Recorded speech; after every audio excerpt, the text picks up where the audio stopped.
Hello student, my self L के सत्संगी और मैं आप सभी लोगों का स्वागत करता हूं अपने इस प्यारे चैनल हाय सर पर एक प्यारी सी हाय के साथ। तो आज का टॉपिक क्या है भाई? हमारा आज का टॉपिक है हमारा फ्रैक्शन। क्या टॉपिक है हमारा आज का? फ्रैक्शन। देख लीजिए भाई, फ्रैक्शन। आजकल बहुत कुछ फ्रैक्शन हो रहा है हमारी लाइफ के अंदर और बहुत कुछ अपोज हो रहा है हमारी लाइफ में भाई, समझ रहे हैं? तो फ्रैक्शन टॉपिक है क्या? फ्रैक्शन का मतलब क्या है? फ्रैक्शन रियल में एक वो फोर्स है जो कहीं भी होने वाले मोशन का अपोज करता है। जहां फ्रैक्शन लग रहा है वहां अगर मोशन होगा तो उसका वो अपोज करेगा, उसे रोकेगा। इसीलिए हमने डेफिनेशन भी क्या दिया है? The force which opposes the motion of an object. मतलब वो फोर्स जो किसी ऑब्जेक्ट के मोशन का अपोज करता है, इट्स कॉल्ड फ्रैक्शन। ठीक है भाई, बिल्कुल सिंपल। अब फ्रैक्शन के टाइप्स ऑफ फ्रैक्शन, ये शॉर्ट है बिल्कुल, है ना। टाइप्स ऑफ फ्रैक्शन, फ्रैक्शन के प्रकार। तो फ्रैक्शन कितने टाइप का? देखो, static fraction, limiting fraction, kinetic fraction. अब समझना आराम से। जैसे एक इमेजिन करो, आप एक कार खड़ी हुई है और कार खड़ी हुई यानी खराब कार है। आप उसमें फोर्स लगा रहे हो उसे धक्का देने की, हम उसे मैकेनिक पर ले जाना चाह रहे हैं, इसलिए आप उसे पीछे से धक्का लगा रहे हो। अभी कार मूव नहीं कर पा रही है, आपका फोर्स कम रह गया इसका मतलब, और कार वही है। तो समझ लेना इस कंडीशन में कौन सा फ्रैक्शन काम कर रहा है, जब तक कार मूव नहीं कर रही है और आप फोर्स भी लगा रहे हैं। First static fraction. फिर आपने क्या किया? अपने फोर्स की वैल्यू को बढ़ाया और धक्का तेज किया, तेज किया, तेज किया। एक लिमिट बिल्कुल ऐसी आ जाएगी आपकी कि जब कार बिल्कुल धड़कने के लिए यानी चलने के लिए तैयार हो जाएगी भाई, लेकिन चलेगी नहीं है, बिल्कुल रेडी है, पॉइंट टू पॉइंट पहुंच चुके हैं आप कि अगर आप थोड़ा सा भी और फोर्स लगाएंगे कार मूव करने लग जाएगी। That is limiting fraction. वो लिमिटिंग फ्रैक्शन की हमारी वैल्यू है। इसके बाद अब अगर आपने और थोड़ा सा फोर्स बढ़ा दिया तो कार मूव करने लग जाएगी और चलने लग जाएगी। और इस कंडीशन में जो फ्रैक्शन पैदा होगा वो काइनेटिक फ्रैक्शन होगा। तो सिंपल सी बात, तीन टाइप के fraction, static fraction, limiting fraction and kinetic fraction. जब किसी ऑब्जेक्ट पे स्टार्टिंग में हम जो फोर्स लगाते हैं और ऑब्जेक्ट मूव नहीं कर रहा है तो वो स्टैटिक फ्रैक्शन है। और जब किसी ऑब्जेक्ट पे इतना फोर्स लगाएं कि वो बिल्कुल मोशन करने के लिए तैयार हो जाए लेकिन मोशन में ना हो, तब वो लिमिटिंग फ्रैक्शन होता है। और काइनेटिक का मतलब जब कोई ऑब्जेक्ट चलने लग जाए तो उस कंडीशन में जो उसके अंदर फ्रैक्शन होगा वो काइनेटिक फ्रैक्शन होगा। तो तीनों की डेफिनेशन देख लेते हैं भाई जो हमने लिखी है। द फ्रैक्शन इन विच क्या कर रहा है? Object can not move, object move नहीं करता है, स्टैटिक फ्रैक्शन कहलाता है। कौन सा फ्रैक्शन कहलाता है भाई? स्टैटिक फ्रैक्शन कहलाता है। अगर लिमिटिंग फ्रैक्शन की बात करें, the maximum value of static fraction. भाई स्टैटिक फ्रैक्शन की मैक्सिमम वैल्यू क्यों बोली है?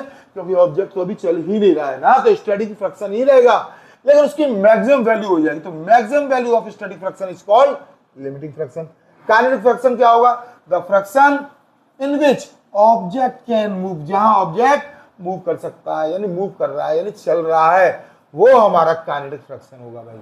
समझ में आ गया? इसमें क्वेश्चन और प्रोड्यूस होता है, क्वेश्चन और पैदा होता है। आखिर तीनों फ्रैक्शन कौन कौन से? स्टैटिक, लिमिटिंग, काइनेटिक, तीनों फ्रैक्शन में से किस फ्रैक्शन की वैल्यू सबसे ज्यादा है? तो याद रख लो, थोड़ा गैस लगाइए एक मिनट के लिए, किसकी ज्यादा है? आप लोग बिल्कुल डेफिनेटली रॉन्ग बोलेंगे और आपका आंसर होगा कि सर काइनेटिक फ्रैक्शन की वैल्यू सबसे ज्यादा नहीं, लिमिटिंग फ्रैक्शन की वैल्यू सबसे ज्यादा होती है। याद रखना, क्योंकि जब आपकी कार बिल्कुल रोलिंग में आ जाएगी यानी ढकने लग जाएगी तो आपको ज्यादा फोर्स लगाने की जरूरत नहीं पड़ेगी, तब तो आप थोड़ा सा भी फोर्स लगाओगे कार चलती चली जाएगी। सबसे ज्यादा फोर्स जब भी लगाया था आपने जब कार को बिल्कुल आपने मूव करने की कंडीशन में लिया था, यानी कि लिमिटिंग कंडीशन में आए थे। लिमिट बढ़ गई थी हम आपकी, किसकी? स्टैटिक फ्रैक्शन की लिमिट बढ़ गई थी। अब आता है नया फ्रैक्शन हमारा, कौन सा? दोबारा से बोल रहे हैं टाइप्स ऑफ फ्रैक्शन, लेकिन नेम चेंज हो गया भाई। Sliding fraction, rolling fraction. Sliding fraction, rolling fraction, बड़ा सिंपल सा तरीका, यही देख लो, मेरे हाथ पे ही देख लो, ये पेन है। स्लाइडिंग में क्या हुआ? देखो ये कैसे है, ये स्लाइड कर रहा है यानी कि ऑब्जेक्ट एक प्लेस से दूसरे प्लेस जा रहा है, लेकिन विदाउट रोलिंग, लुढ़क नहीं रहा है, ये स्लाइडिंग फ्रैक्शन हो गया। अब जरा देखो दूसरी कंडीशन में, अब ये ऑब्जेक्ट लुढ़क के आगे जा रहा है, ये ऑब्जेक्ट लुढ़क के आगे जा रहा है, ये रोलिंग फ्रैक्शन हो गया, ये रोलिंग फ्रैक्शन हो गया। समझ गए होंगे आप। बर्फ पर स्कीइंग होती है कि नहीं होती है?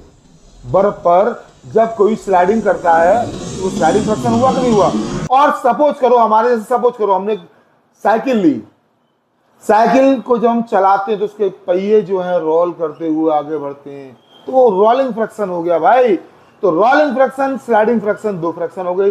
रोलिंग फ्रैक्शन जब होगा जब कोई ऑब्जेक्ट एक प्लेस से दूसरे प्लेस तक रोल करके लुढ़क लुढ़क के जाएगा। और स्लाइडिंग फ्रैक्शन क्या होगा? जब कोई ऑब्जेक्ट एक प्लेस से दूसरे प्लेस तक विदाउट रोलिंग जाएगा। यही हमने डेफिनेशन दी है, देखो भाई, the object moves without rolling, the object moves with rolling, दोनों की डेफिनेशन है भाई, समझ गए।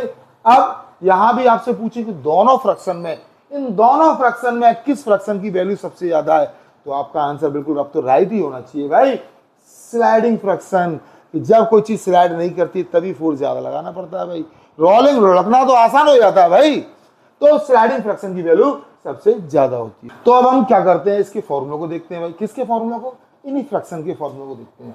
नीचे लिख देता हूं, देखो यार, चाहे लिमिटिंग फ्रैक्शन हो या काइनेटिक फ्रैक्शन हो, limiting fraction static fraction FS से यूज करेंगे और फॉर्मूला होगा इसका म्यू एस इंटू आर, देख लीजिए भाई। और काइनेटिक फ्रैक्शन में एफ के यूज कर दूंगा और फॉर्मूला होगा म्यू के इंटू आर। ये यार म्यू एस और म्यू के क्या है? म्यू एस और म्यू के क्या? म्यू एस क्या है? पहले कोएफिशिएंट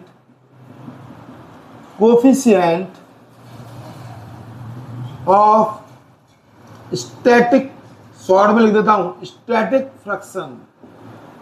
म्यू के क्या है भाई? कोएफिशिएंट ऑफ काइनेटिक फ्रैक्शन, ये काइनेटिक फ्रैक्शन की बात हो रही है।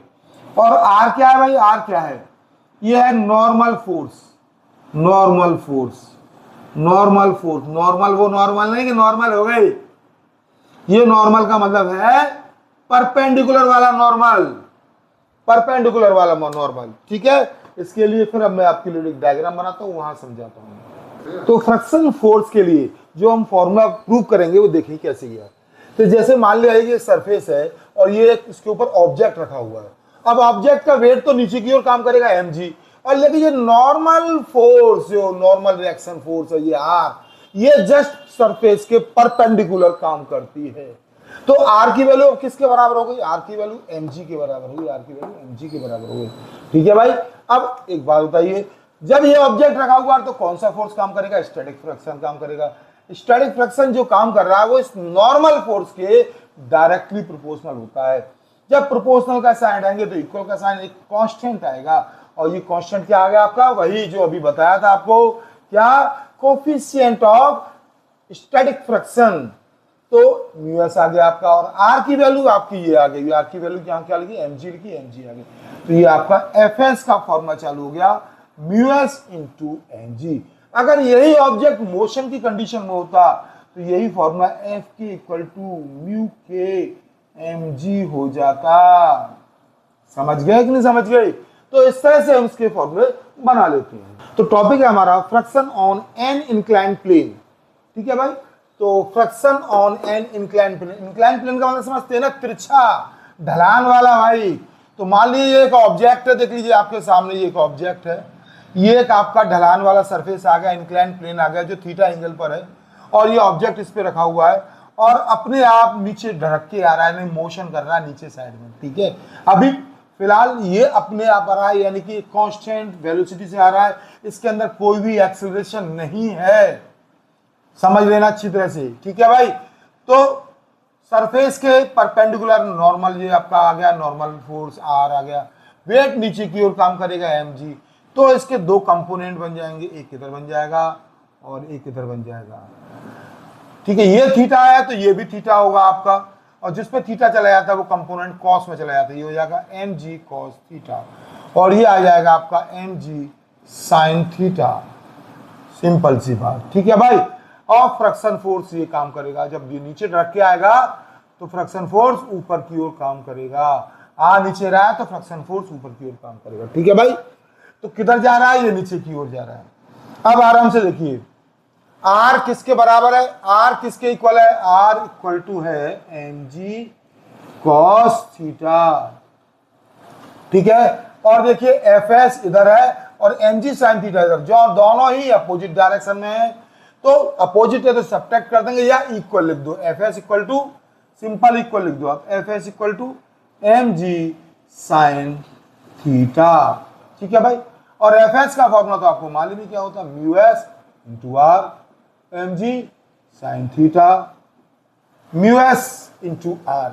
आर की वैल्यू ये रही आपके पास, क्या है आर की वैल्यू भाई, mg cos theta, mg sin theta, mg से mg cancel, mu S equal to sine theta over cos theta.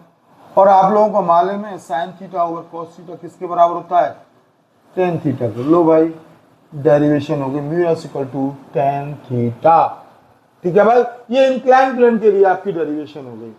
तो अब टॉपिक लेते हैं और आगे से क्या टॉपिक है हमारा, कि आखिर फ्रिक्शन फोर्स जो है कैसे कैसे रिड्यूस कर सकते हैं, क्या क्या मेथड है जिनके द्वारा हम फ्रिक्शन फोर्स को रिड्यूस कर सकते हैं। जैसे जैसे फ्रिक्शन फोर्स को हम ग्रीसिंग करते हैं भाई, हमारे पार्ट्स हैं मशीनरी के पार्ट्स हैं, उसको ग्रीसिंग कर दें तो फ्रिक्शन फोर्स कम हो जाएगा, ऑयलिंग कर दें तो फ्रिक्शन फोर्स कम हो जाएगा, पॉलिश कर दें भाई, अगर किसी भी सरफेस पर हम पॉलिश कर दो चिकना हो जाएगा नहीं हो जाएगा, अगर वो चिकना हो जाएगा तो फ्रिक्शन फोर्स ऑलरेडी कम हो जाएगा। आपने एग्जांपल भी देखा होगा कि अगर सरफेस पे कहीं तेल गिर जाए, पानी फैल जाए तो आपका चलना मुश्किल हो जाता है, क्योंकि फ्रिक्शन फोर्स की वैल्यू कम हो गई भाई। तो फ्रिक्शन फोर्स को कम करने के लिए हमारे पास कई मेथड हैं, कौन कौन से, नंबर पहला ऑयलिंग करके, नंबर दूसरा ग्रीसिंग करके, नंबर तीसरा पॉलिशिंग करके, और चौथा बॉल बेयरिंग यूज करके। बॉल बेयरिंग यूज करके भी हम फ्रिक्शन फोर्स को वैल्यू को कम कर सकते हैं। ठीक है भाई, तो अब सबसे पहले ये तो देखो कि आखिर फ्रिक्शन फोर्स से हमें फायदा क्या मिल रहा है, इससे बेनिफिट क्या है, इसके एडवांटेजेस क्या है। एडवांटेज वाला सिंपल सी बात है, हम जो चल रहे हैं ना वो इस फ्रिक्शन फोर्स के कारण ही चल रहे हैं भाई साहब। अगर फ्रिक्शन फोर्स नहीं होता तो हम नहीं चल पाते। अगर आपकी गाड़ियों में जो ब्रेक लगते हैं ना वो फ्रिक्शन फोर्स के कारण ही लगते हैं, अगर फ्रिक्शन फोर्स नहीं होता तो ब्रेक नहीं लगते। तो ऐसी बहुत सारी चीजें हैं जो फ्रिक्शन ना होने के कारण हो ही नहीं पाती। तो फ्रिक्शन हमारे लिए एडवांटेजेस के रूप में भी है और डिसएडवांटेजेस के रूप में भी है। तो आज का टॉपिक मैं फ्रिक्शन के लिए इतना ही लेता हूं और आप लोगों से उम्मीद करता हूं आपको बहुत इंजॉय आया होगा, और इस इंजॉय के साथ साथ हमारे चैनल को सब्सक्राइब करना ना भूलें भाई। चैनल सब्सक्राइब करोगे तो ही तो और इंजॉय बढ़ेगा। ठीक है भाई, टाटा बाय बाय।